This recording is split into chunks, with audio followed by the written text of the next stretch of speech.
Yeah.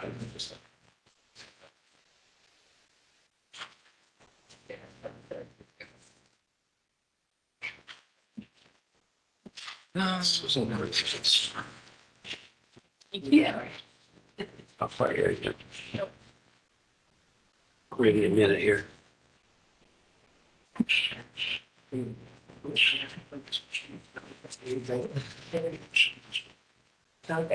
So, yeah. What's it? Yeah, I think it is. Please stand for the pledge. I pledge allegiance to the flag of the United States of America and to the republic for which it stands, one nation, under God, indivisible, with liberty and justice for all. Thank you very much. And we'll start with roll call. Commissioner Clausen. Here. Commissioner Cox. Here. Commissioner Graven. Here. Commissioner Phipps. Here. Mayor Hall. Here. Consent agenda. Items listed on the consent agenda are considered to be routine in nature and will be enacted upon by one motion. No separate discussion of these items will occur unless a council member requests the items to be removed from the consent agenda. If an item is removed from the consent agenda, it will be considered elsewhere on the agenda for this meeting. Prior to asking for a motion to approve the consent agenda, the mayor will ask for anyone's desire to remove an item from the consent agenda for public discussion. Would anybody like to remove an item from the consent agenda? Hearing none, I move to approve the minutes of the regular meeting of June the 21st, 2022, the bills and payroll for the last half of June of 2022, and resolution number 2022-3197 approving the continuance of a local state of emergency due to coronavirus COVID-19. Can I have a second to that motion? So moved. And roll call, please. Commissioner Clausen. Yes. Commissioner Cox. Yes. Commissioner Graven. Yes. Commissioner Phipps. Yes. Mayor Hall. Yes. Presentations, petitions, and communications. This portion of the city council meeting is reserved for persons who desire to address the council. The Illinois Open Meetings Act mandates that the city council may not take action on comments received on matters that have not been identified on this agenda, but the council may direct staff to address the topic or refer the matter for action on the agenda for another meeting.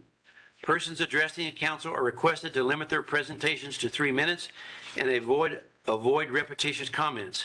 We would also ask that you state your name and address for the record as well as stand when speaking. And we're going to start, we have separated a separate discussion for discussion about the backyard chicken ordinance.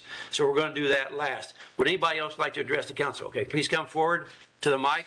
Everybody needs to come to the mic because we have some people potentially on listening. None? No one. No one's on right now. Potentially. Potential. Someone may jump on any minute. That's right. So yes, I'm sorry, go ahead. David Myers, 1217 Champaign Avenue here in Mattoon. And my neighbors have asked me to come speak and, I'll give you an update on the Cunningham Park. The park is pretty much finished. Kids are playing in it. When they started, they had like 3 or 4 picnic tables there. Then they come and took them out. They had a portalet there, it's gone.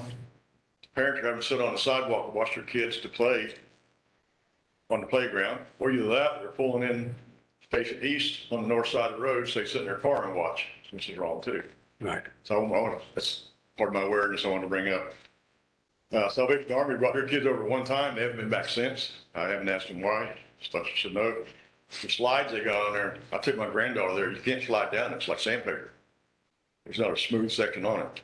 She has to walk herself down with her feet. And bigger kids have been getting it while going back over to the old playground on the Shelby side. I'm hoping y'all maybe just do a revamp or paint or something like that and keep that in order. Because there is like 2 older second kids go over to Champaign and the young ones come over to, I got it backwards. The young ones go to Champaign, the older ones go over to Shelby. Picnic tables was a big thing. They moved in, parents had nowhere to sit and watch their kids. And I went over and talked to one of them. She was sitting there and she'd be ambient. So I said, well, I'm thinking about coming tonight and updating the park, before the park. I went to Van Hanningham Park. I think I pronounced that right. And Dave and I worked on it a few years back. All the swings in there are dry rotted. That's just a future hazard. I looked at them, some of them even wrapped around 3 or 4 times. You can't even get to them no more. And Peterson Park, baby swing, the same swings in both parks, the straps are gone. So it's another safety issue. Brought it up before, but I just went and checked, make sure I wasn't talking out of speech that hasn't been fixed yet. And there was talk about putting a soccer field in that Cunningham area. And I drove by the school over there, and there's a nice big soccer field over there sitting empty most of the time. So I don't know why they want to put in a soccer field there. That was my update on my park. You're becoming quite the park man, you know that. My neighbors, they've already they come to me now. Right, that's good. I went knocked door to door before, you know. We, I had hell of petitions. I'll assure you, and I know people are going to take some action on this. I don't know about the tables, what's going on there, or the slide. You said the soccer field, you're talking about one of the schools? No, they're talking about adding the soccer field over there. That's just a rumor I heard, so I just want to mention. Okay. We got soccer fields over on 6 in Richmond. Right. And we got soccer fields over by the high school Right, that's hardly even get used. right. So I just hope they come up with a little better solution for something else. And believe it or not, the park itself is 90% in the sunshine 90% of the time. The sun is actually on that side of the trees this Right. time of year. And I just thought I'd bring that up, but there's only about 10% of it getting shade on, which is on Yeah. Champaign Avenue. Now, it must have been before just a couple comments, I shouldn't dominate this, but I happened to go by the park just not too long ago, apparently before they moved the tables and benches and all that kind of stuff. And I saw parents sitting all around in the shade. You sit in the shade, yeah, but the playground itself is mostly in the sun. Yeah, The swing set never does see shade. right. And I do like the swing set where you put the baby in it and you swing together. I've never seen that before, so that'd be nice. Okay. Okay, well, appreciate your comments. Anybody have any questions? I'll check with Kurt on the picnic tables. You'll see him tomorrow, so. They would appreciate having something where to sit. Sure. And then maybe keep the cars, legally sitting on the road facing the wrong way and so forth. Right. So. And they did, That's a concern. and they did take that fence out and they put the fall surface protection in around the equipment. So if a child does happen to fall, there was They must put a 2 foot of, about 18 inches, 12 to 18 inches of mulch. they were playing in it for a month before they did that. Yeah. I can put a note to you on Facebook one day, but somebody's gonna get hurt, but most of the parents were with them, so I didn't make a big deal out of it. So, being a member of the city of Mattoon, Appreciate it. resident, I thought y'all should be aware. Thank you. Okay, thank you. Thank you.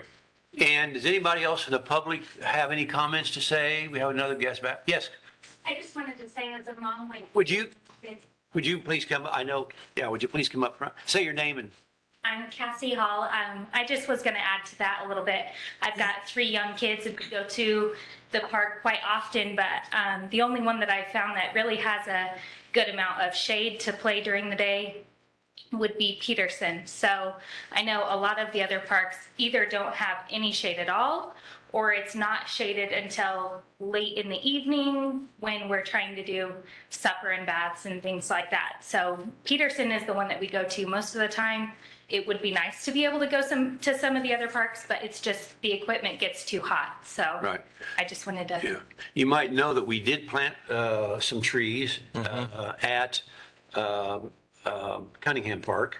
I don't know, maybe there's other parks too. I don't know. I just happen to notice those. Of course, Peterson does, Lytle does. Of course, Lytle's not a city park, but it's shaded well. And I know, I mean, it takes a long time for trees to grow, so that's, something Right. to consider. I know that they do have shades that you can put over park equipment. I know Effingham has a park like that. I do know that it's expensive to do probably, but it might just be something to consider if you're wanting to attract more Right. people to the parks. Good point. Thank you. All right. Now I don't know who wants to start on the backyard chicken ordinance discussion. I'll take But that. excuse me, you'll I'll start take that? Okay. All We right. have a couple items for you that go along with tonight's discussion. One, we have a small group of people here representing different portions of the community. I've also presented you with a set of proposed regulations. If you have any questions about why people are making this request, what they want to accomplish, this is the group of people to talk to. if you have any questions about the regulations, I'll be your guy. And so with that, I'll turn it over to Ashley Herbert, who is the person who came in and made the initial request a couple months ago. Okay. Ashley Herbert, 1101 Bell.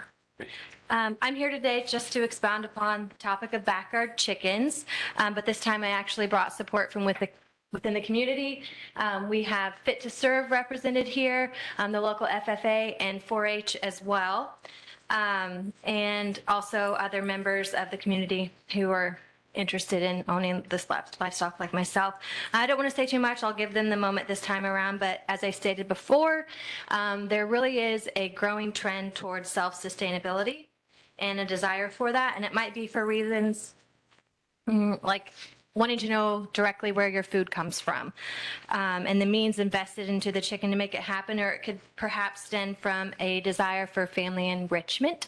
As a mother, this one is a big one for me.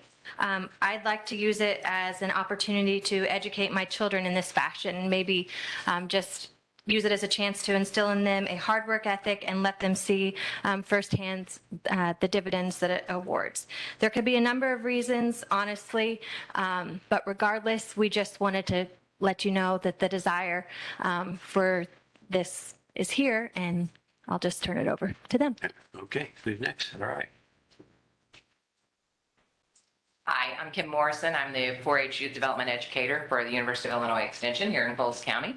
And we can certainly get behind and support these efforts here in the city of Mattoon. Our mission with Extension is to make science useful. We've been doing that for 120 years through the Land Grant University, and we will continue to do that. So we are willing and prepared to offer resources, educational resources and informational resources to the public that are interested in participating in this type of a project, young people that might want to grow or learn through entrepreneurial possibilities, and families and individuals that might want to, again, be a part of this. So we can certainly get behind it. And as Ashley mentioned, the safe and sustainable food supply is certainly something that we get behind. University of Illinois Extension highlights the grand challenges throughout the state, and food accessibility is one of those grand challenges that we work towards every day through our efforts with our SNAP program. We have educators in that area that work with all the local food pantries to provide safe foods, recipes, and resources for that population. We have our farm, small acreage personnel that can provide resources, and within the 4-H program, we have tons of educational resources and opportunities for young people to learn on a variety of platforms on this topic. So happy to answer any questions when we get finished here and do anything we can to support this. So thank you. Great. Hello, my name is Carl Raby. I'm an FFA representative at Mattoon High School, 2212 Shelby Avenue here in Mattoon. This is a phenomenal opportunity for my students to take part in. We have, like similar to 4-H, we have projects where the students complete, they document the financial inputs, the time inputs, all the resources that go into it. It's a big learning experience, and then they can actually compete with these projects amongst other high schools and win awards and win scholarships even if they take it that far. So this provides huge opportunities for my students to be engaged. We have probably out of 100 students every year that come through my doors over the last 7 years that I've been at Mattoon. Probably 4 or 5 of them are from the farm, from a traditional farm where they have the opportunity to do stuff with livestock. The other 97 or so don't have the opportunities because they do live in town. So this provides a lot of opportunities for Mattoon High School students. And then I'll just tag on and say everything that she was saying. FFA has similar opportunities, and then as a parent myself, so to piggyback off that. Thank you. Bo Scott, 3601 Marshall Avenue. I am the Director of Fit to Serve, and our mission is to equip people for works of service. And our vision is to create a collaborative community, a vibrant collaborative community. And what Chickens would do, like Ashley said, it enriches the family environment, so it gives your children something to care for. It shows that you can create your own food supply, so the food sustainability gives the opportunity for people to work together on the best practices to do that. And it really provides people the means to see where their food comes from and ask those questions. Cheryl Lee, 30 Elm Ridge, and I'm the program director for Fit to Serve. And one of my favorite programs is Farm to Table. Each month, every single first grader in the Mattoon School District participates in this program. Each month, they are learning about an agricultural or farming community. One of those months in February is poultry. And they are learning about eggs. Our goal with Farm to Table, with our entire programming, is to create a healthier future. We encourage children to go home and teach their parents what they've learned at the program. And after doing this, 2014 was when I started. Farm to Table was my baby, and the response from the kids in learning where their food comes from that first class, Walmart, County Market, wherever, when they start learning the importance of our agricultural community, it helps them make healthier choices, which is much better for our community in the long run. So having a backyard chicken policy or ordinance has been on our radar since I've been involved in 2014. We just didn't have the time nor the wherewithal to pursue this. But I am so proud to be here to lend support to this effort, and I hope that you will look at this as an opportunity for Mattoon, for our families, and for our children. Thank you. Thank you. Thank you. Any other speakers scheduled? Okay, let's see. We'll start with questions people have. I have several, by the way. I do. Should I? You do? Yeah. Dave, you go ahead and start. Okay, I appreciate that. First of all, I appreciate everybody being here, and you came prepared. You can tell the passion that you have. I respect that, and I appreciate you being here.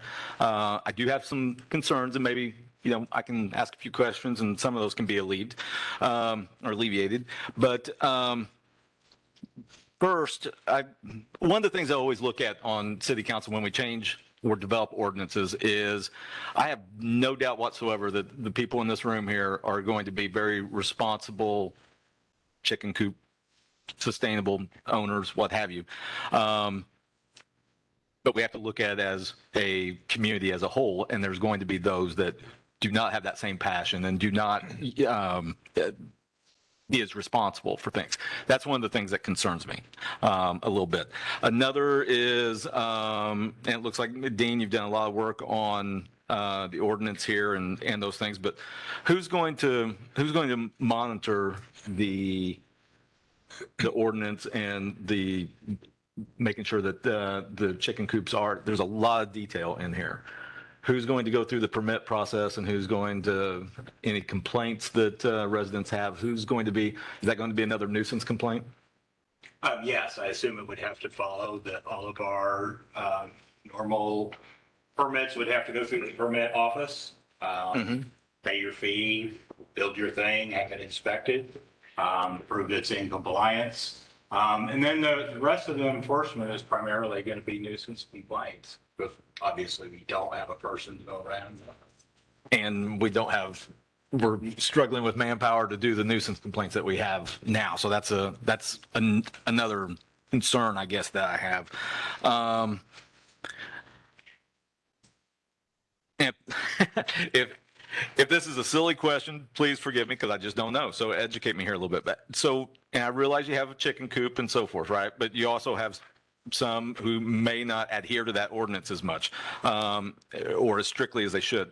So how do you keep dogs, raccoons, other wildlife type of thing out of a chicken coop, and you end up having a neighbor on neighbor dispute?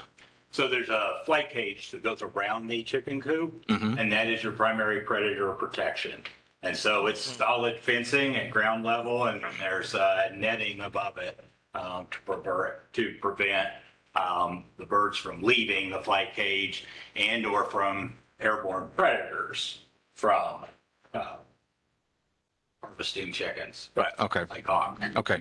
So, so it goes back to a lot of the ordinance, the specifications in here of how they have to build or what have you. How much is? Most valuable thing I learned is that chickens spend only go into the coop to sleep at night and to lay eggs. The rest of the time they are out in their flight cage, mostly. Okay. And so the coop is not your predator protection. They don't get locked inside the coop. It is the flight cage, like you mentioned. And then this hobby, this is a really expensive way to get eggs. Well, that was my next question. Is there a hit or is this basically a build from scratch type of thing? Because this seems like a pretty in-depth It is. project. It is. Okay. It is not scraps of going to Rural King and buying chickens and putting them in your garage or on your back porch. Mm-hmm. Okay.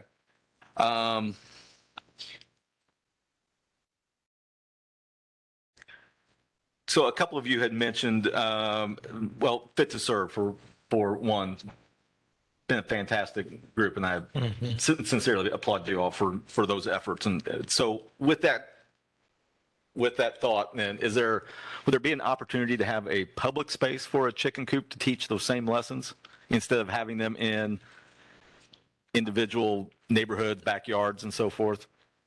We would love that opportunity, but that would be based on what is inside the ear. Anything that we do, our gardens, our classroom, is a connection to relationships to the community. Fit to Serve does not sustain our organization all of time. So our gardens are a classroom. The chicken coop will be the same thing. This is how you feed the chickens. This is how the chickens eat. You know, the chickens are the closest relative to a T-Rex. So when you watch them scratching and digging, that's not a joke. That's I'm with you. watch them scratching and digging for insects. That right there is a lesson for the children on this is how they feed themselves. And then you have eggs on the other end of that. And as Cheryl said earlier, when you ask a child where their food comes from, they might show you the back of the Pop-Tarts. This is a much more layered facility to teach kids, you know, this is where your food is designed. Right. Yes, we have had a conversation that if this ordinance is approved, that there would be an opportunity to perhaps have a chicken coop at one of the community gardens or more, in particular, the one at the wastewater plant. But not restricted to that space. Okay. Where they could do teaching. Yes. Okay. Because I do have some concerns that I mentioned earlier, but I am listening with an open mind as well. And I do appreciate your time that you were here, so in your presentation. Are you done, Dave? Yes. My concerns are not about the people here today. I know all the organizations that all of you belong to, and you do a great job, and you should be very proud of what you do. But my concern is about the people that don't belong to your organizations and do potentially create problems. Related to the ordinance, maybe you haven't even seen the ordinance, the proposed ordinance. Have you? Has anybody read the ordinance? Okay, so no sale, these are all residential properties, so you can't sell eggs from residential properties if they're zoned R1 or R2. So there's no sales of eggs. And I know that a typical chicken lays about 300 eggs a year. So there's not, and they're limited to 6 chickens, as I understand, per property. So you're not going to have a huge number of eggs, but we ought to have something in here that there's no sale of eggs from residential properties. The other thing is. Your health department will cover that. You have to be certified to be able to sell eggs, period. And that too. Yeah. In Coles County, you cannot sell eggs. You Yeah. have to be certified through the Coles County Health Department. And Right. as of last summer, the only certificates were those who were grandfathered in. They were Right. not issued anymore. Yeah. Um, So it's also against the law to speed, so you cannot speed in the city of Mattoon, but people do it all the time. So hopefully we won't have, are you guilty of that? So hopefully people are not going to be violating that rule, and someone's going to have to, unfortunately, it's going to be probably the police department. We are understaffed on the police department, and so it's just other work that needs to be done.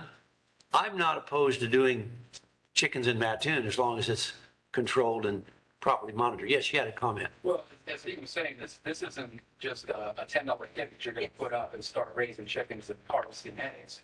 There's going to be a considerable investment. Right. So the incentive to sell eggs wouldn't be monetary.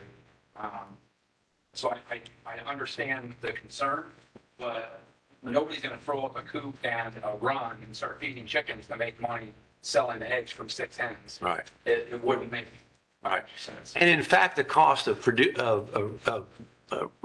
raising your own chickens and producing your own eggs is more expensive than if you go to the store and actually buy I knowing what my children are eating and did. Right. I know what's going on. Okay, so, The nutritional value, okay. cannot compare them.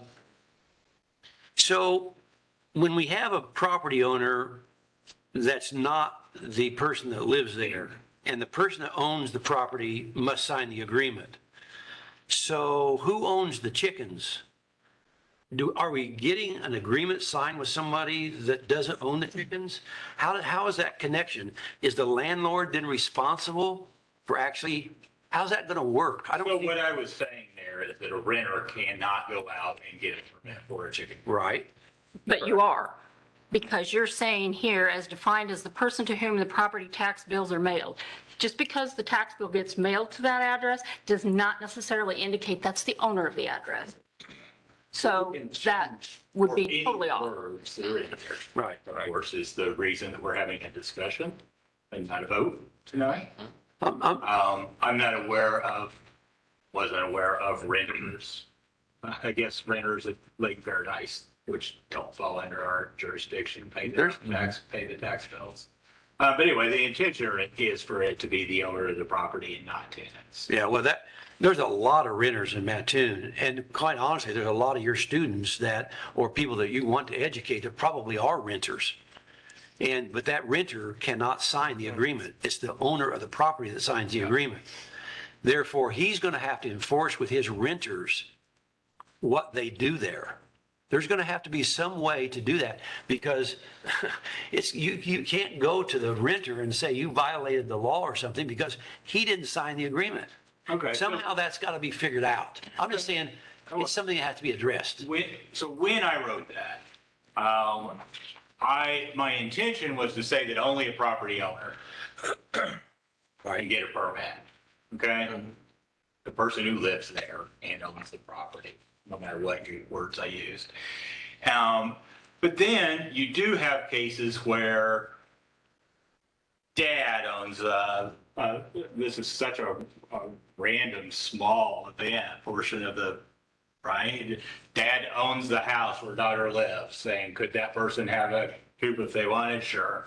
But I can write that out to erase the whole problem, that only the property owner who lives at that residence can get a permit, nobody else can. I want to get some of these things resolved before we pass the ordinance. Oh, of course. The thing that seems to stick out to me, it says in here, no permit will be issued to any person who has an outstanding debt to the city, has been convicted of or pled guilty to any rule or regulation regarding animal cruelty, has been found in violation of city ordinances. But the truth of the matter is, the owner of the property signing that, the person that is actually managing those chicken could have done all those things. He could have a debt to the city, he could be convicted, he could be cruel to animals. Your people, I'm not talking about the people that you're dealing with, I'm talking about the people we have to deal with. They're going to want chickens. And somehow you got to figure that out. Somehow that's an issue, I think. So fair enough comment. Anytime we do anything, there is always somebody who is going to do it wrong. And quite frankly, might do it wrong on purpose, just for spite and fun. And a lot of times we don't do things because if we do this with Bob, then a dozen other people are going to want to do it. In this case, I think the simplest answer to the points you just brought up is to say that only the property owner who lives at the residence can have a. Okay. I mean, Just as an answer that's up to those you. concerns. We didn't draft the ordinance. Yeah, we didn't, it's something that you have to address. It's something that needs to be taken care of. Even though these are critical questions, there's a lot of communities that are developing these kind of chicken coops and ways of, and I think they probably are positive. But I just want to do the best job that we can so that we don't have a lot of issues that we're going to have to address down the road. Because once you put it in an ordinance, then right then it's the law. And can we go back and change them? Well, yeah, we can, but then there's grandfather issues and there's all kinds of things you got to deal with. So I'm just saying, do it right the first time. And I'm not opposed to this. I don't know, does anybody else have any questions? I have one. First of all, thank you all for appearing. The 4 groups that presented on this tonight, with a goal of educating our children and helping them to learn, whether it's Fit to Serve, the extension, or the high school, would we be better served if this was developed through your 4 groups versus having these in backyards? Would more kids pick up the goal of what we're trying to do here if it was somehow, if there's a medium and we could channel through, maybe, Bo, you've got space at Fit to Serve? They would get a peek. But just like if we taught you how to garden, or somebody came by our Presbyterian garden or community garden and learned those practices, and then we told you you couldn't go on your own property and till out a quarter of an acre. That's where I agree. There will be somebody who does this wrong that makes more work for people in this room and the agencies you represent. But the idea is to equip them to be able to sustain a portion of their food supply and see the what, when, who, where, and why, how it goes from a piece of corn that a chicken eats to the eggs that you have for breakfast. So yes, we could show them how it's done, but then the equipping part where we've shown them now what do they do with that knowledge. And to be able to go home and invest in a coop and a run and do it on their own and learn from like-minded people who are trying to do the same, that's where what we would do as a teaching exercise has now enabled them to do it themselves. I definitely completely agree with what he's saying, but also like there's a large population of students who aren't in the public school system too, and so that's where we fall. So I'm just bringing that up personally, but also I have several friends who are teachers, and I think parental involvement is key in a lot of things, which is what you're saying. But like, I mean, they send home homework and you don't know if it's going to get done because parent involvement or family involvement makes a huge difference. Or they're finding studies in churches. You can send your kids to church their whole life, but if their home life wasn't substantial, then it's family is everything. And I just kind of wanted to, piggyback on what he was saying. Just Sure. The other part that hasn't been addressed here is the environmental benefits to having chickens. And stuff like that. I don't.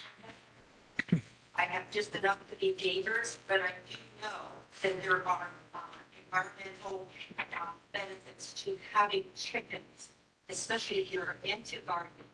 And it goes beyond the nutritional. You know that that chicken, because when you eat your eggs, whatever that chicken is fed is going into you. So when you buy those eggs at the store, you don't know when those chickens were fed. You are assuming that they ate both fried and nutritional grains, but you don't know. So there is a great advantage to knowing where your food is coming from, or at least understanding. So when you go to the store and it says free range or organic, you understand what you're paying for. You go buy $1.29 eggs versus $4 eggs. Why? And there's a reason for that. but mostly for gardening and for the environment. It is good practice to use the chickens, the manure and stuff like that. There's the other, none of us, I think, probably can afford understanding. Carl, you have some? But am I wrong in this? So it goes beyond the education. There are, and I would just ask that you think beyond age. And yeah, we may have some problems. We have problems with a brand new car. But if it's brought to your attention, you can address that. But saying that, you know, putting this roadblock and saying, well, we're going to have problems, we don't know. But does that roadblock, is that necessary to look long range on what all of us are trying to do as to create a community where our youth want to stay, where they're educated, where there is something here, and to create that would be my request. Think about none of us would disagree. I have some people who are not going to follow the rules, but investment. I'm guessing, Dean, you have an estimate where it's cost to get this up and running as an individual? Oh, you could spend $1,000 really Okay. fast. Right. So that's Really, really fast. So if somebody's going to do that, okay, then they're going to invest. And they're going to follow the ordinance, okay? Like you said, speed limits this, does everybody follow it? You're going to have people who aren't going to follow it. So what do you do? You enforce it. So that's all I'm saying is please look at the benefits for our community, what we are hoping, focusing on our youth. And they are our future. So I'm asking you to take that into consideration. And if we had the manpower, all of this, we would. What you're looking at right here, we have one other person on 200 full-time. This is the concern. Okay? Carl, how many do you have in your FFA program? Well, yeah. How many are meeting it? It's not many. Okay. We've just added more. Okay. And something like that. And him? To us. Okay. So we're offering our time, our education, our knowledge, our experience to get this going, to work with our community. And we would love the opportunity to house this and do this. It's just not possible. Yeah. Can I say something on this map? Are you going to do a park thing or? No. So, I'm there for everybody asks about roosters. We got roosters in this house. I know. Roosters in They're not allowed. No. Or bobby. You know, nuisance, that's what people get complaining about. Yeah. It's like everyone, that's what everybody's saying that about. Yeah, no roosters required. That's in the ordinance. Yes, ma'am. Just wanted to piggyback off of the health benefits and also the family connection with having chickens. My mom has a couple dozen chickens, and so my kids have kind of grown up around them quite a bit. They do serve as therapy. They are therapeutic animals. So a lot like a service dog, they can also be used as therapeutic animals. They boost moods. They help anxiety, they help depression, just having them around. And I think connecting the families together with that as a core, I think would just build and grow. And that's possible. We had another question in the back. I just was gonna, again, add to, this type of story, but, I can't imagine that anybody would want to go and spend at least $1,000 to get this set up going with their chickens and everything, and then leave the chickens either unattended or, subject to being prey or, you know, things like that. So if you're going to make the investment to get the chickens and everything else, I would imagine most of the time people would keep an eye on them or have them in their food. It is amazing the things that we see that you wouldn't think would happen. And that's, To say that, I've seen people that have spent that much on a dog and gotten rid of the dog. So that It's, is not. But I do have some questions regarding, is there, why can't you partner with the farmer? I mean, you indicated that you've got students that have farms. So why can't you do this outside on a farm? There's a lot of benefits to being able to have the animals at your own house. I understand that, but, you know, there's over 16,000 people in Mattoon. So we have to think about all 16,000. I had a neighbor who had to take a $20,000 drop in his real estate because the people next door would not mow their backyard. So in looking at fair market value in real estate, if I've got a chicken coop next to me, my property value has just died. And I'm not going to get out of my property because I got a chicken coop next door. And I know, and I love kids, and this is every one of your group. I mean, I work with Cheryl on Mattoon in Motion and all of you on that, but kids lose interest really fast on things. It's like, Mom and Dad, I want a dog. Okay, if you take care of it 6 months, 3 months into the row, Mom and Dad's taking care of it. I have issues with the nuisance. Do I want to sit in my backyard and have to stare and smell a chicken coop? No, I don't. I just feel like if you partnered with a farmer, you've got a free range out in the country that you wouldn't have any issue. Yes, it's not out your back door, but you know what? Life isn't out your back door. Kids have to realize too that you have to work for what you get. So if it means that you get up at 6 o'clock in the morning to go to that farmer's to get your chicken eggs and take care of your chickens, so be it. Sure. First of all, a farmer who would have the time to host a busload of kids would be difficult to find. It's the kids taking care of it, Cheryl, not the farmer. But how do we get kids there? How do you get the kids to school? How do you get the kids anywhere else? We currently have kids bused to our facility in partnership with the school. Okay, but we partner. We open our facility for them.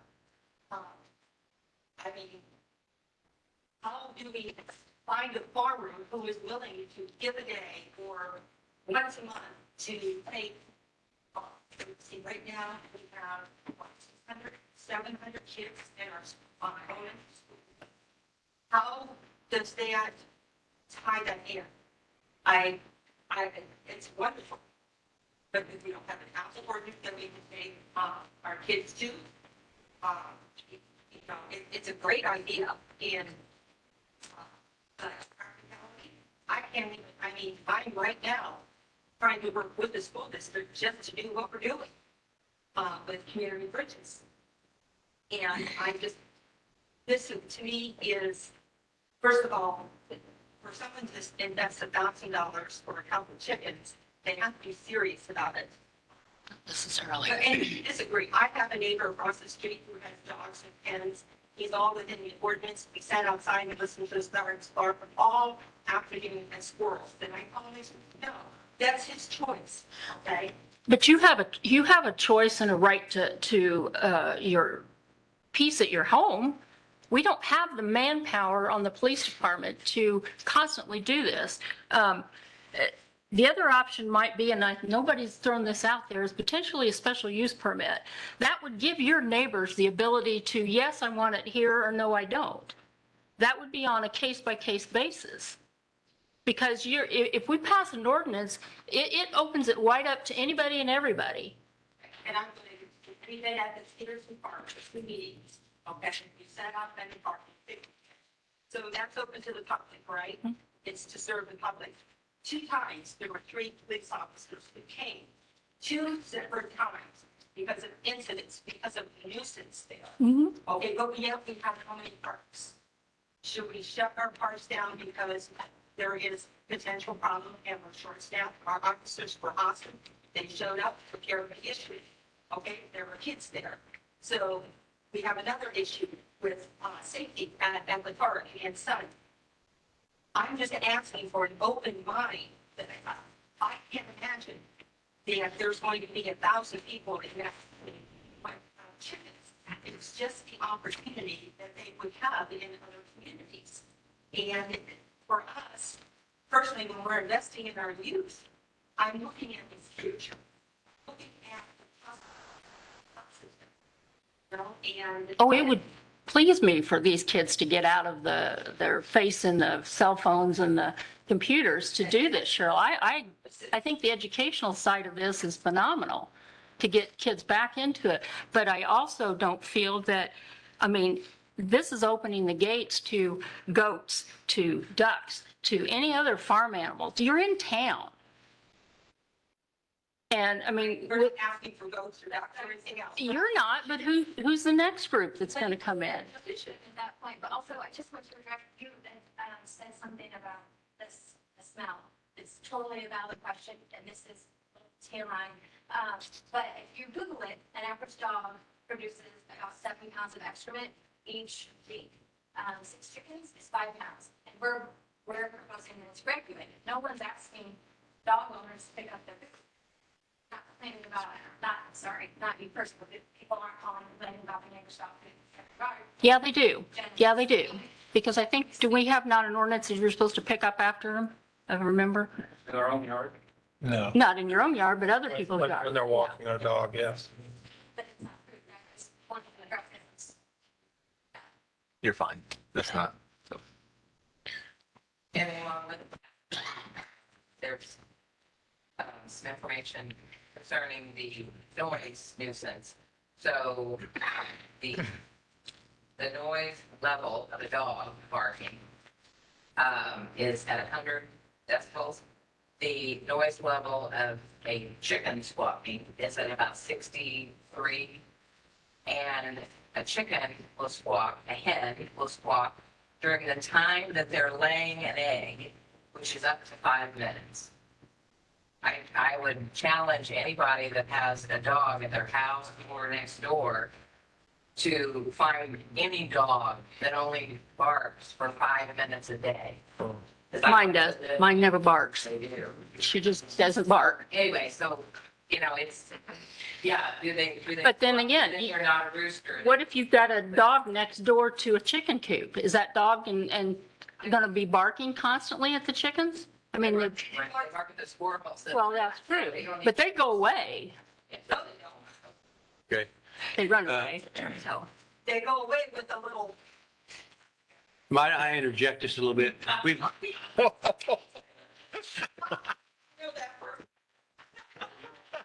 Did you get that on the record?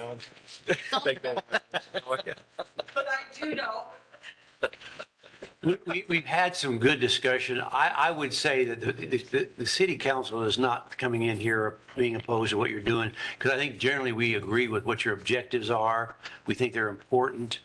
But we want to start with the best ordinance that we can, and we will have to vote on that. I don't think we're quite there yet. We'll have a vote on this coming up. I think Commissioner Phipps wants to ask a question. Oh, I'm sorry. Yeah, I've got the opportunity. I think it's great. I think it's great to be proactive.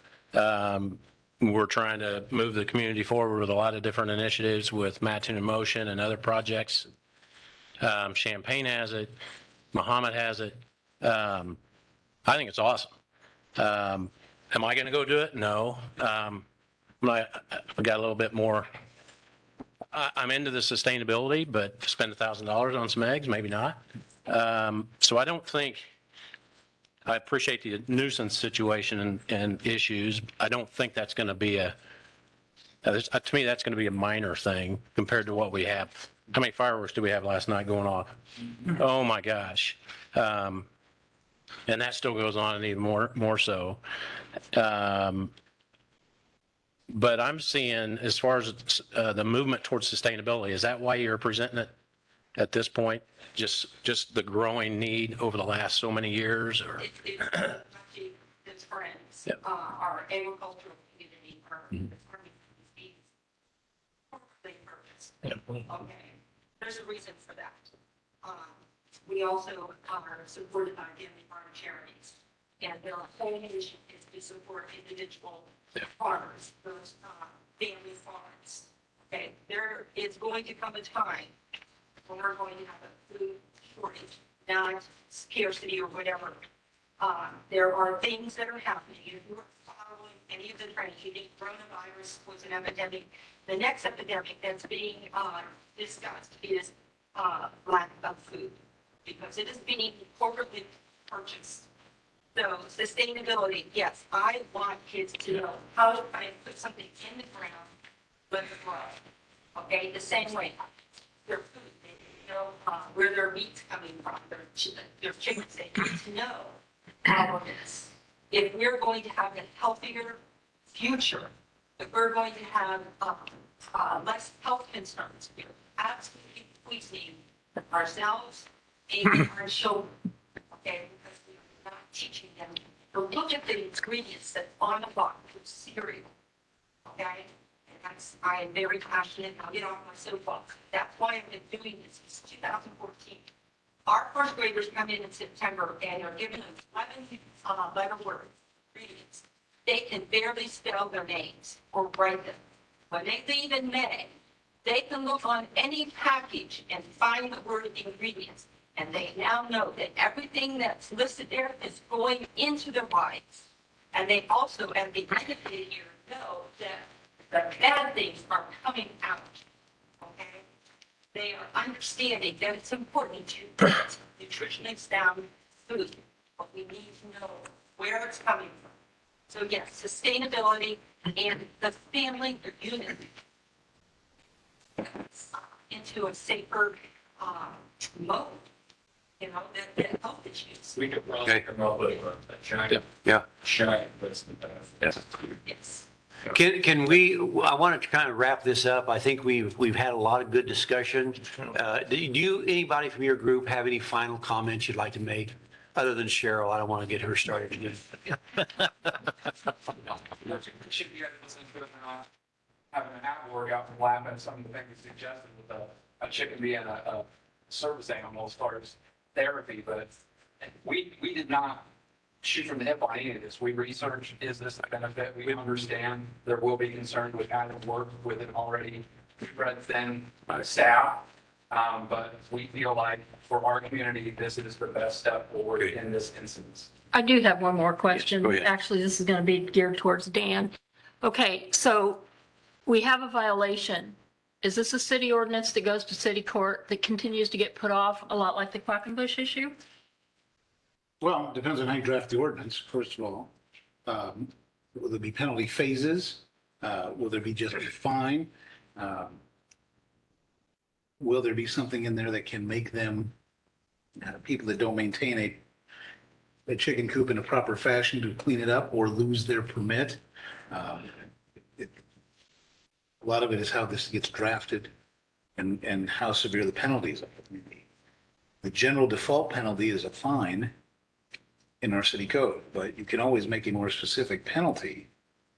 But again, you have enforcement issues and you have things like that. So, I mean, I don't want it to turn into a 3-year Quackenbush deal or not being able to go after the ones that are abusing what you guys have worked hard to do. And I understand, and I guarantee you, every one of you that's sitting here will be more than willing to take care of everything.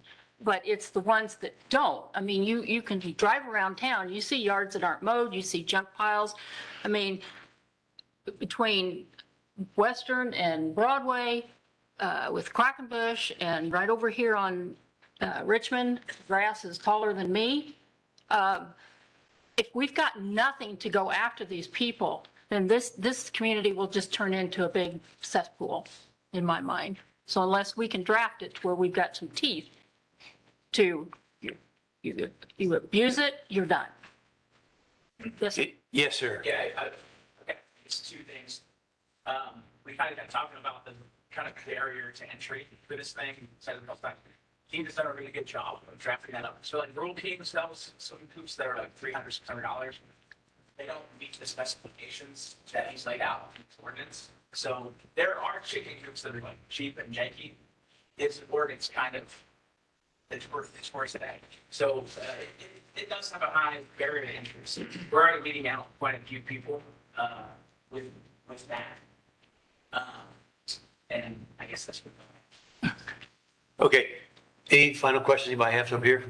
We do, yes, Sam. On the ordinances real quick, the people that are, just have no regard for the law or for ordinances, they would already be doing it, They are.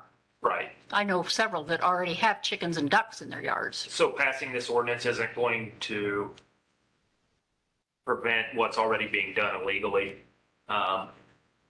I think the bigger issue is, like you said, what we're gonna have more calls on is simply neighbor disputes, not necessarily because someone's doing something against the ordinance. It's gonna be neighborhood disputes. Okay. Which could turn violent. I mean, the way, Yeah, it's possible. Thank you very much for coming. Thank you. We do appreciate that. it. You're doing the right thing, I think, moving forward on these kinds of things, so we do appreciate that. Appreciate you. Thank you. Thank you, guys. Everybody. Good presentation. Okay. Moving on to other business. I guess I get to start. I move to adopt special ordinance number 2022-1817, approving a memorandum of understanding between the City of Mattoon and the Illinois Police Benevolent and Protective Association, Unit Number 35, providing clarification on accrued sick leave payout for employees leaving the service of the city by way of retirement. Can I have a second on that motion? I'll second. Commissioner Graven, and any discussion? Any, But this is just going to clarify that the service has to be with the city from here on out. So, okay. All right, Edith. All right, then, roll call. Commissioner Cox? Yes. Commissioner Graven? Yes. Commissioner Phipps? Yes. Commissioner Clausen? Yes. Mayor Hall? Yes. I move to approve Council Decision Request 2022-2269, approving the appointment of Officer Ashley Orr to regular employment status with the Mattoon Police Department after successful completion of her probationary period effective July the 6th, 2022. Can I have a second on that motion? So move. Commissioner Clausen, and any discussion on that item? Nothing? Everything fine? They're both doing a great job. Okay. All right, any other comments? Then roll call. Commissioner Graven? Yes. Commissioner Phipps? Yes. Commissioner Clausen? Yes. Commissioner Cox? Yes. Mayor Hall? Yes. I move to approve Council Decision Request 2022-2270, approving the appointment of Officer Blake Kraft to regular employment status with the Mattoon Police Department after successful completion of his probationary period effective July the 6th, 2022. Can I have a second on that motion? So moved. Commissioner Phipps, and then any comments on that item? You've already said that they're both doing a great job. Yep. Okay, and then roll call. Commissioner Phipps? Yes. Commissioner Clausen? Yes. Commissioner Cox? Yes. Commissioner Graven? Yes. Mayor Hall? Yes. I move to approve Council Decision Request 2022-2271, approving the plans and specifications for the City Hall tuck pointing project. Can I have a second on that motion? Second. Commissioner Cox, and discussion on that item. Kyle, anything offhand? just, it's been about 22 years since the city hall was tuck pointed. Most of the building's good, but just the top 7 feet or so is showing the most wear and losing mortar out of the bed. So it needs to be re-tuck pointed in those areas. And Dean and I walked around, and Dean did most of it, but we did look around and talk about some other areas that needed some attention. Okay. All right, any other comments? Roll call, please. Commissioner Clausen? Yes. Commissioner Cox? Yes. Commissioner Graven? Yes. Commissioner Phipps? Yes. Mayor Hall? Yes. I move to approve Council Decision Request 2022-2272, authorizing the promotion of David Olich to the position of lead operator at the water treatment plant effective July 16, 2022. And a second to that motion. I'll second it. Commissioner Phipps, and discussion on that item. Anybody? Hearing no discussion, then roll call, please. Commissioner Cox? Yes. Commissioner Graven? Yes. Commissioner Phipps? Yes. Commissioner Clausen? Yes. Mayor Hall? Yes. I move to approve Council Decision Request 2022-2273, authorizing the waiver of the formal bidding requirement and accepting the price quote in the amount of $30,337.50 from Earl Walker Company Incorporated for the Dodge Grove Cemetery oil and chip contract. Okay, second on that motion. I'll second. Commissioner Graven, and discussion on that item. Anybody? Can you kind of explain why it's 10,000? I read it, it didn't quite make a, are we adding more? Where are we? On motion. Hearing? No, on striping. Yes, Oh, wait a minute, I'm sorry. No, Never mind. We're on the cemetery. Sorry. We'll get there. Sorry, I was the striping one, sorry. Okay, so any discussion on the cemetery? Hearing none, roll call. Commissioner Graven? Yes. Commissioner Phipps? Yes. Commissioner Clausen? Yes. Commissioner Cox? Yes. Mayor Hall? Yes. Sorry, I'm reading wrong. Did you have something to say on the previous one, by the way, on number 5? On the lead operator? Yeah. yes, I just like to say that David has done a really good job. We're happy to make this promotion. Real asset to the treatment plan. He's going to do a really good job leading the rest of the staff there. Wonderful. Yeah, I must have missed that over there. All right, so now we're, A motion to approve council decision request 2022-2274, awarding the bid in the amount of $20,170.20 from Varsity Striping for the 2022 striping contract and approving change order number 1 in the amount of $10,245.30 for a total of $30,415.50. okay, and a second on that motion. Second. Commissioner Cox, and now discussion on that. Did we And just so, add yes, more? we are adding 2 more intersections. At the time that I was putting the bid specs together, the price of pavement markings had gone up to $4 a foot. Right. Let's think about it. Yeah. Miles of highway, $4 for every little foot you see out there. The bids came in, and so I cut down the project Right, remember that. quite a bit. And then the bids came in at half. They came in at $2 a foot. And so I added 2 intersections that are really faded, 6th Street and 9th Street. On which Church, IDOT all right. would have taken care of with their projects. Yeah. Okay. And those are bad intersections, so that would help, so, okay. Any other discussion on that item? Hearing none, roll call. Commissioner Phipps? Yes. Commissioner Clausen? Yes. Commissioner Cox? Yes. Commissioner Graven? Yes. Mayor Hall? Yes. A motion to adopt resolution number 2022-3198, authorizing the motor fuel tax funds for the materials testing and construction engineering assistance by Upchurch and Associates for the DeWitt Avenue resurfacing project. I'll need a second. Okay, and a second on that motion. Second. Commissioner Clausen, and any discussion on that item? Susan, I need to add the 19 dash, okay, It'll be. thank you. Okay. All right, so no discussion, roll call. Commissioner Clausen? Yes. Commissioner Cox? Yes. Commissioner Graven? Yeah. Commissioner Phipps? Yes. Mayor Hall? Yes. I move to approve council decision request 2022-2275, authorizing the employment of Anna K. Miller as an administrative assistant with an annual salary of $31,200 in the city clerk's office, effective July 13th, 2022, pending a drug screen and background check. And a second on that motion. Second. Commissioner Cox, and not roll call, but discussion on that item. How would you like to make it? Yeah, we had several interviews. We had 2 candidates that we did second interviews with.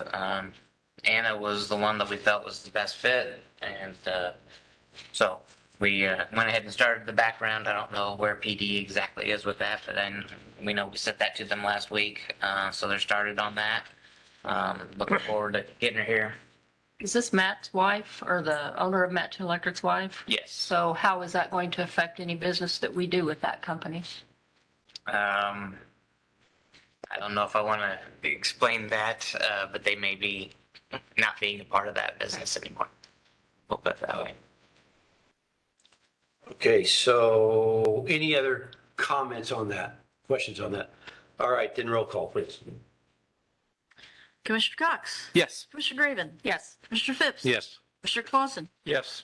Mayor Hall? Yes. Thank you. And now we go to department reports, starting with Kyle Gill, City Administrator, Community Development. Been working on MOUs with the police and the fire department. I'm preparing for mediation with the fire department next week, next Thursday at 10 o'clock up here at City Hall. Dunham's opened over the weekend or on Friday. Looked like they had a good weekend. It seems like every time I went by there, there was plenty of people going in and out. And I went by there on the 4th, and there was a good crowd inside the store. Been working on sports complex with the mayor and consultants, getting ready for the meeting on Friday. And I apologize, but there's no report from the community development. Did not get one from them today, but we'll get one, and I'll email it out to you. Okay. Any questions for Kyle? Offhand? All right, ready for city attorney, Dan Jones. Not much for me. I've been on vacation the last 10 days. I do have a telephone conference with Judge Bobart on the Quackenbush matter tomorrow morning, and I'll report back on that. Any questions for the city attorney? Anybody? All right, city clerk, Yeah. Susan O'Brien. That's right. Conducted those interviews. We had liquor license renewals, audit inquiries, and had prepared documents for that. Insurance questions, council packet reports, preparations, and processing a couple new hires. So very busy. Quick question on the, where do we stand on the Rob Perry liquor license issue? So we are, I think, we ready to go to have the hearing in the, what is it, the liquor? Before the Liquor Liquor Control Board. Commission, it's scheduled sometime, August, perhaps.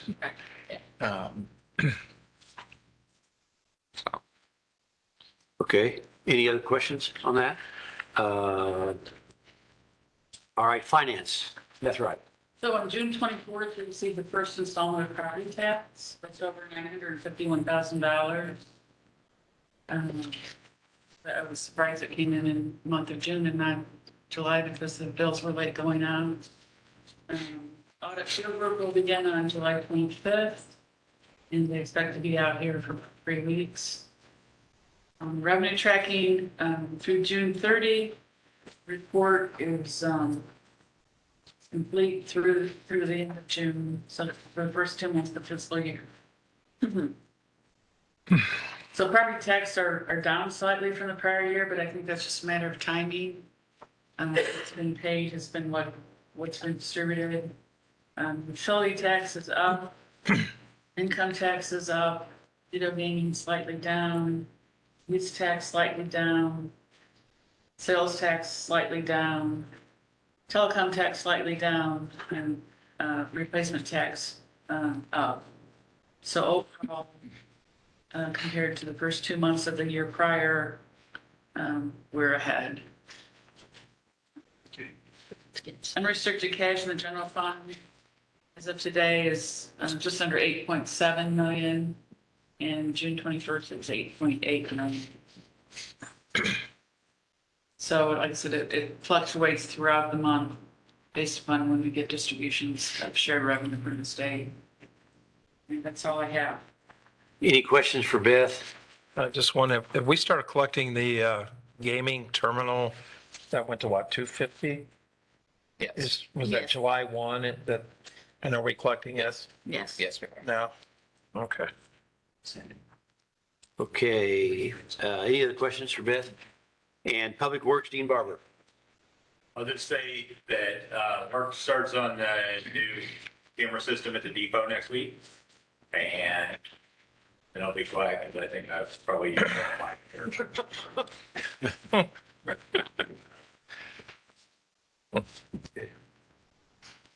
DeWitt Avenue's coming along just fine? It is. This is House shut down this week. I talked to one of their people last week and said Yeah, they gave the their whole, people the whole week off. worth July week off. Yes, First time ever. yes, Yeah. first time ever.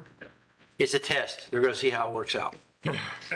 In the middle of construction season. That's what I thought too, when she was telling me that. I'm like, holy cow. So, okay, so any other questions for Dean? All right, Fire Chief, Jeff Hilligoss. Since the last meeting, the guys have answered 111 calls for service. Inspectors did 7 inspections and follow-ups, which 3 of them they went to those pop-up firework tents, making sure they were selling legal fireworks. Training, they worked on, we've got several different air systems that we use air for. Airbags, supplied air tools, they were working on those, did their ARF training. One thing that they did add was, I don't remember the exact day, but they participated in active shooter training at the middle school with Mattoon Police Department, and that went exceptionally well, talking to different officers that were there.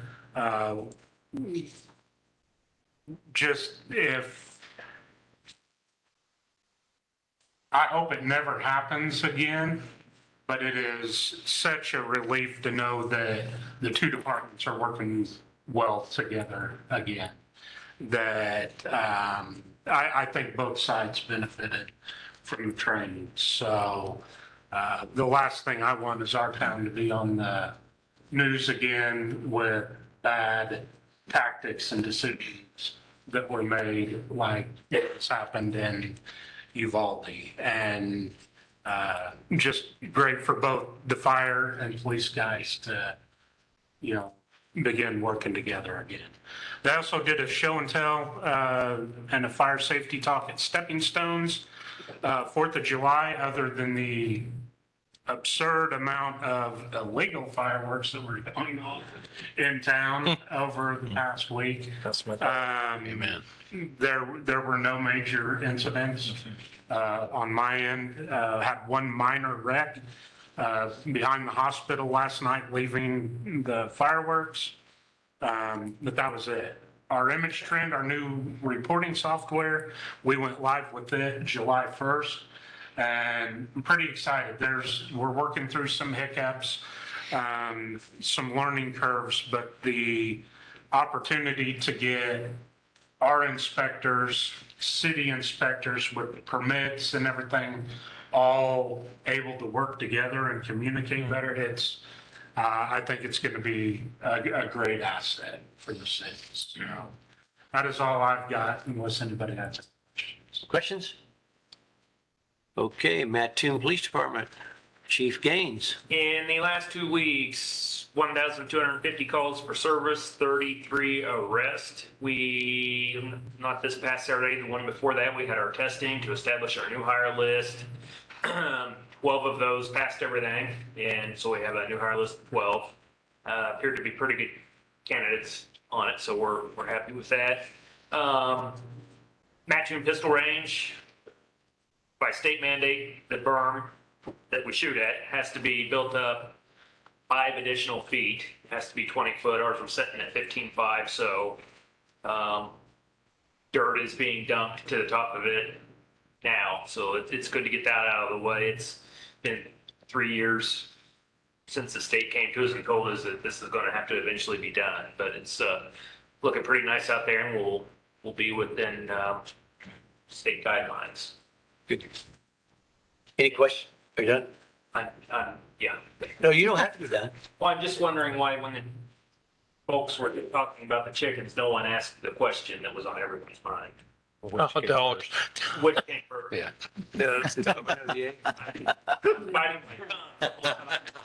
I'm surprised. I knew it was coming. That would have been a good closure for you. For us. All right.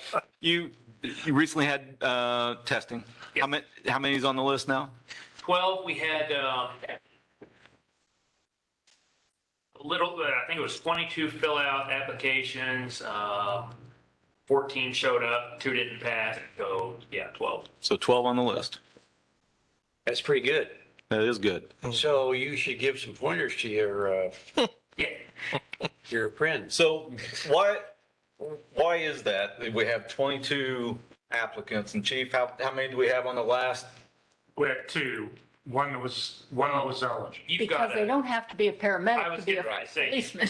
Yeah, I know the answer to the question, but so as everybody knows, and I thought it might be an opportunity to have a conversation here. So we've got 22 potential interested individuals, took the test to be a police officer. 14 12 passed, right? 14 took it. Correct. Okay. We had 2 apply and take the test. 1 was not even qualified because we have a contractual agreement, which we've had since 2011, that you have to be a paramedic in order to be a firefighter for the city of Mattoon. So lo and behold, I was a little shocked last week when I got a phone call that once again, that the city and the taxpayers and the residents, is the way I look at it, the residents have been filed a grievance against because we're not up to 30 manning on the fire department when we've done everything that we're supposed to do and tried to do, but yet we have a grievance filed against us. So I don't know if Bart's here. I don't know if he wants to address the thought behind it, but I don't know how you can file a grievance when the process is going through to get to where we need to be by contractual agreement. I'm not going to address it. Yeah. Yeah. Thanks for the meeting. Why not? It's not a contractual grievance. I don't feel it's a we're not hiring as many people as we should. The city came to us and wanted us to give up something contractually to do a test that you only need once free of charge by hiring basics, correct? Last time you hired basics on 2 lists ago, we didn't give up anything for you to take. Correct. This time you came to us and asked us to give you financial money in lieu of pay for men on the floor to do something to help you. Those are contractual items. I'm just saying, I don't understand the grievance part of it when we are trying to get to. Well, if you can find 22 applicants that can take the test, we'd be more than happy to give it to them. People treat everybody like they do. We will get, I will think to get more out. So like I say, I'm in, I don't. If we have the criteria, the cops have the criteria now. Yeah. So let's do that. I'm 100% in favor of it. And that is a contractual negotiation, correct? Okay. But would you also agree that it takes both sides to come to an agreement on a contract? It's not all one-sided. I think we've learned that in the last 4 years. It takes a while. It does take a while, but it also takes both sides compromising. I just don't think a grievance is, I'm just astounded by when we give a test and you don't have enough people take the test or enough people qualified to take the test by definition of the contract, how there's a grievance against the taxpayers of the city.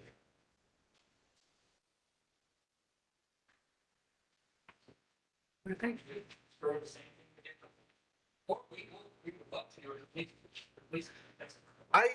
It's not. You're asking us to give up financial contractual obligations to do something that you did free of charge 2 years ago as a city council. That is 100% true. You did that. Then you came back to us and said, why don't you guys give up some salary for some individuals and positions? And that's what you can do this time again. I mean, that makes no sense to me. And I would say that's perfectly great. Because last time you did it for us. I mean, you accept the basics, you obviously thought how that worked out. We had, I don't know, 17 take the test, 12 on the list. I mean, some didn't work out. I think we're down. No, 11. We hired 11 off in that. I mean, obviously, that. So you're ready to start negotiating this again?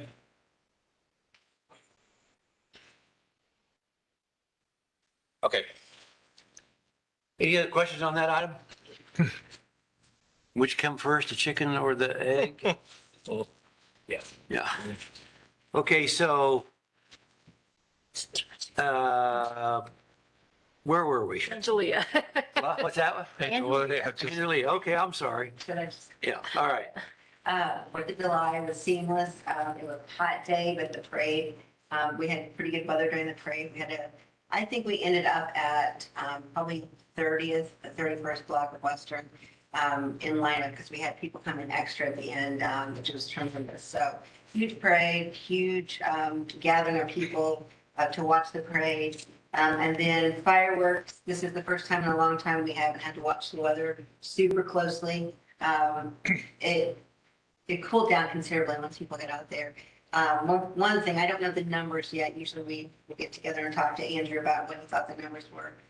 But I can tell you that our vendors, I'm not sure they could have fed anybody else. They were basically all sold out. So there was enough people out there spending money and enjoying the fireworks. So that was great. And it continued to be a pretty good team of people. Everybody gets together, we talk about what needs to be done, and everybody does what needs to be done, which is really amazing. So I appreciate that. For Bagel Fest, we're down to the wire now. All our vendor spaces are full, which is, we typically get there, but it's usually right at the last minute. And so it's a very strange thing for people to keep calling us and we're saying, we just don't have any room. It's a good problem to have. A couple of things, the Arts Council is working with a group, a couple of bands, actually I think it's 4 bands. Julie is working with them to raise funds for instruments for the high school band. Apparently they're dealing with, I guess, some very old instruments. And so on the 26th of August, there's been a Band-Aid fundraiser, and it's meant to raise money for the schools. So we're working with them on that. And on the 24th of August, and I don't have all the details yet, Beambo is going to be having a 50th celebration at their building for being 50 years old in this building. So one of the general manager there is going to be inviting people from the top of their company and would like for city to be there. I'll have more details later, but I just want you guys to know about that. Then we have at Hotel Motel Tax, we are actually doing better this year than last year. So we're, even though we're down right now, down rooms, the main one is not reopened yet at Clarion Point. The Hampton Inn is a question mark right now. So we're down rooms. That's all I have. Good. Any questions? Brangelia? All right, now we go to comments by the council, and we start alphabetically by Mr. Cox. No, Really? no, What? be close and Jiminy. you must have gone to Mattoon schools. Which, We're just used to that, I've been doing this wrong all along, haven't I? you think? And you've never pointed this out to me before. So, It was alphabetical order. Oh, okay. so Mayor, which, So, Jim, I'd like for you to go. all right. I defer to Commissioner. I asked one question, which came first, CL or CO? Just, sorry. Just wanted to, It's not funny, man. well, that's pretty, I thought that was pretty good. All right. Good. A few things. Starting Thursday, the Cal Ripken 12-year-old state tournament will be at Lawson Park. We got 6 teams, and the Mattoon team will play at 3 o'clock Thursday afternoon, Lawson Park, and that tournament wraps up on Saturday. It's awful good baseball. 2 really nice ball diamonds at Lawson. Kurt's done a great job, so if you get out, and it's going to be a really good tournament. It's a state tournament. Winner goes, I think, to Indiana, right? That regional, Ohio Valley Regional. Yeah. And then the second thing and final is I've been working with Dean on the boat ramp at Lake Paradise. Basically, there were some things that had to be done, and they're progressing well. We put a new light in. We put some signage. Worked with Howard's. There's a dumpster out there now. And then the fourth project is to actually, and Dean is planning this, is to replace that whole dock that it's really got a lot of issues. So that boat ramp at Lake Paradise is proceeding real well. Good deal. Okay, All right. you can- So are you done? Any questions we I have? just want to make sure you know how to go in alphabetical order. Wait a minute. Number 1 on our list. Do we have any questions for number 1 on our list? I'm not sure I want to be called number 2 on. Guess who's going to be number 5 on the list? Well, true. Kind of, Yeah, you remember? Technically, it's kind of got a nice ring to it. Yeah, but be fine. no, I'm always last. Yeah. All right, go. Last. Nothing further. Look, excuse me, looking forward to Bagel Fest here in a couple weeks. And A lot of work went into that. that will, where are we at on the calendar? That'll be start after, We actually have, after the next council meeting, right? yeah, it'll be the 19th to the 25th. Yeah. Official. Okay. I'm a little early on the calendar, but am looking forward to it. But at least you got your outfit right. That's right. Okay, Sandy, let's go with you. I have nothing, thank you. Nothing? Nothing. Commissioner Phipps? No, just thank, yeah, that's right. Just thank you guys for all you did for the 4th and over the weekend. So that's all I have. Okay, so now it's my report. I went out to the lake, by the way, Commissioner Clausen. I went out and I voted, or I helped select the top decorated boats for Rock and Roll USA Boat Decoration Contest. We had 8 boats out there. We had to go in 2 different parts of the lake to judge them because some of the boats can't get underneath. You know what I'm talking about? Can't get, so we had to go to 2 different parts of the lake. But it was pretty exciting. We had some live bands on those boats playing as they went around the lake. I mean, they were pretty impressive. So yeah, I don't know who was on the boats because I didn't know. Oddly enough, and this might surprise you, none of those boats were locally owned. None of them. Because we have so many visitors that come to our lake and have places out there, outside of the community that, and that maybe makes sense. But they had all those boats. All of them were members of Friends of Lake Mattoon. All of them were. It was not required to be in the contest, but all of them were. And that partnership between the city and Friends of Lake Mattoon is really doing even better than it has in the past. And I agree, they had food to eat out afterwards. They sold food. They had a lot of people out there, a lot of activity on the lake. So that was all good. So that's the boat thing. WCIA, Our Town Mattoon, is Friday, July the 15th. So they will be in town. The police is helping with that, and the fire department and several others. And by the way, Alex, I don't want to forget Alex back there. He is the chairman of the committee that's really planning this and has done a great job. You won't be here. You got to be out of town that day. But the planning is all that counts. So, so we got that going on. We're probably going to have to see. Probably going to have a little bit more discussion after we get out of our a closed session to talk about rescheduling some council meetings, or at least some agenda items on the council meeting related to the sports complex. The first 2 meetings are okay. Got a little conflict on this 3rd meeting. So we'll talk about that when we get out of there. To just figure that out. Okay, and that's, anybody have any questions for me offhand? Anybody? Okay, so now I've got to read from a different, we got a little bit of a change in our closed session thing.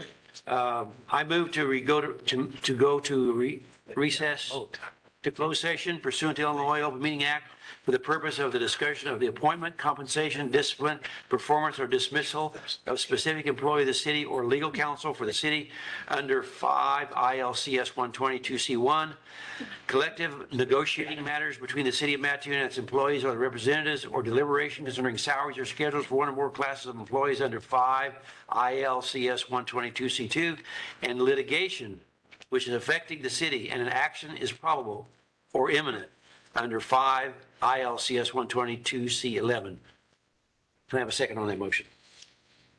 Second. Okay. Mine was hand signals, his was verbal. Okay, let's go. Okay. Commissioner Cox seconded, roll call. Commissioner Graven? Yes. Commissioner Phipps? Yes. Commissioner Clausen? Yes. Commissioner Cox? Yes. Mayor Hall? Yes. I forgot David needs to get to his ice cream. No, that David. That Yes. David. Just. Move things along. I will be pausing and muting until we're back out of closed session. Okay. I would like to be on the clock in closed session chambers is 8:30. Notice that. Yeah. Well, it's not. Battery must be dying. It's not in the budget, is it? She's not in there. We need to pick another date. One of the things we need to discuss is this Friday, the 8th, we've got an 11 o'clock special meeting. Then we still got a meeting scheduled on July the 19th to update citizens. And I think the conflict that you have now is on August the 2nd. August 2nd, yes.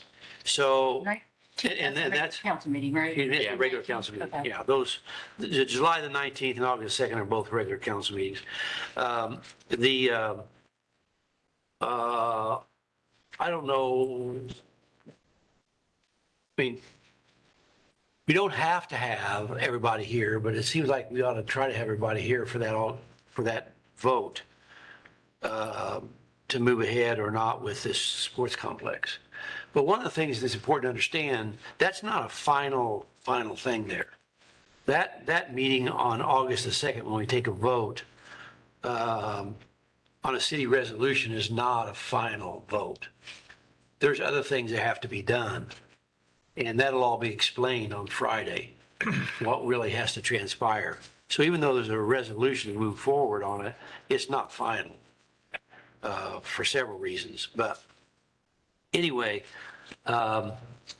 it seems like we ought to try to have everybody here. Would everybody agree with that? Just to vote. Okay, so what, do we want to wait 2 weeks? Do we want to have a special meeting just to take that vote? What do we want to do? So 2 weeks would be August 16th. Yes. I mean, we can do that, but we need to we got to get a commitment. We're having a public hearing on the 19th, correct? Yes, on the 19th. And the 8th of July. The 8th is Friday and to then, update the council. Right, okay. The 19th is a public meeting At the Burgess, right? at the Burgess. Yeah. And then we would have, But the 8th is open to the public as well, right? oh, yeah. Yeah. Yeah, All meetings are open to Couple public. members. right, right, 8th is here. Yeah. Yeah, right. 8th is in here, right? The 8th is here at 11 a.m. The 19th is a regular meeting at 6:30 at the Burgess. And then we were going to have on the 2nd of August, a regular meeting here at 6:30. But we got to figure out if we want to wait 2 weeks or have it. Is there any detriment to waiting another 2 weeks, or should we? Probably not, really. I mean, I don't know. There's things that are still moving ahead. I don't know that there's a real important reason. Is everybody available on the 22nd, on the 16th? 16th? I am. Hopefully after, Friday's meeting, you guys have questions. and- We could actually wait and make the decision on Friday if we want to. Yeah. But we need to be. But after Friday, you can guys get an idea how you feel with how things are progressing, and that gives us a better idea. Yeah. Or even after the July's meeting 19th, you would, hopefully we have a sense of where you guys want to go or not. The 16th, are you available, Sandy? Yeah, that's normal. You are? Yeah. Everybody is, David? Yeah. 16th, yes. 16th, Jim? Yes. Okay, I am too. That is an opportunity at least. We can make that decision on Friday. But at least the 16th is available. Okay, so that's fine. Sandy, you had something? Yeah, I just wanted to update the council on, as you all know, or maybe you don't know, when we got back into the ambulance business, I had Beth set up a separate income and expense account for that so we can better track it. And just as on a cash basis, mind you, we took in for the month of May, $25,643.63 in revenue. And our expenses for the ambulance service was $89,285.33. Just wanted to share that with all of you. So does that 89 include salaries? Got salaries and expenses, the So every, prorata that we allocated. It's not full salaries because we did what, 9/12 or 9 something prorata. And then any supplies, repairs, anything associated strictly fuel with the ambulance. How was that prorated? How was that, Even on salaries? Yeah, yeah, like what on kind a of per call formula? basis? 50/50? We took 9 30th? Yeah. Because there's 30 firemen. We took 9 of them. I wanted 12, but Kyle talked me down to 9. Yeah, I mean, there's all kinds of ways you could figure it. And one was, we have two guys on an ambulance every day. It could be 6 guys. 3. 3 shifts. Three It could be shifts. That's 6 where I guys. That would be the bare minimum that you have running the ambulance. You could go, well, really, we're running 2 ambulances, so it's 12 guys. Yeah. Well, but we're not on rotation every week, and maybe both those ambulances aren't going out as much. So we chose 9. A couple other reasons why to say the 9 is, fighting a fire is different than ambulance. So, when we were talking, we were trying to get firemen down to 21, 22 firefighters, which that also matches the 9 in the ambulance and 21 firefighters. So there's different ways you could play with numbers on that, but we just thought the 9 was probably about the best. I mean, again, though, you could argue the other way that 70% of our calls are EMS, so 70% of our, guys should be, that's not really it. I mean, So the revenue was 25 we collected? Cash basis, 25,643, 63, and 89,285 in it. But what did we bill for the month of May that we have not collected? Do you have that number? Because there's probably That I a lot of don't people have. not I paying don't or have And it does. It goes, It'll- 3 months behind. And Just so cash, like I that said, it's number cash will basis. go higher. That number will go higher, but and sometimes it takes 3 months by the time the billing gets out there and you get paid. So And we're not going to have a steady stream of income for a while. But the other thing is really important. What you bill and what you receive is not going to be ever even close. Yeah. What you bill is going to be twice what you ever receive. I understand. It's about 50% you're going to receive. If you're lucky. Now, so the 25 clearly, and it probably is low. We could probably look at what we did bill and take 50% of that or close to that and compare that to the 89. But Right, because we run our financials on a cash basis throughout the year, and then at audit time is when we convert them to accrual. Right. So this is strictly cash basis, what we've collected, which would be probably what was billed. We started back in latter part of April. So my guess would be it was probably the latter part of April and maybe a little bit of May. Probably more private pay type insurances versus Medicare or Yes. Medicaid, public aid. But it's good. I mean, that's good information. Yeah. We keep tracking, and that's why we did it this way, so we can kind of keep track, just getting a better idea. We had ideas, we had assumptions that we all made, and this will give us Like we better. have true cost of what the ambulance. on those expenses was it pay and benefits?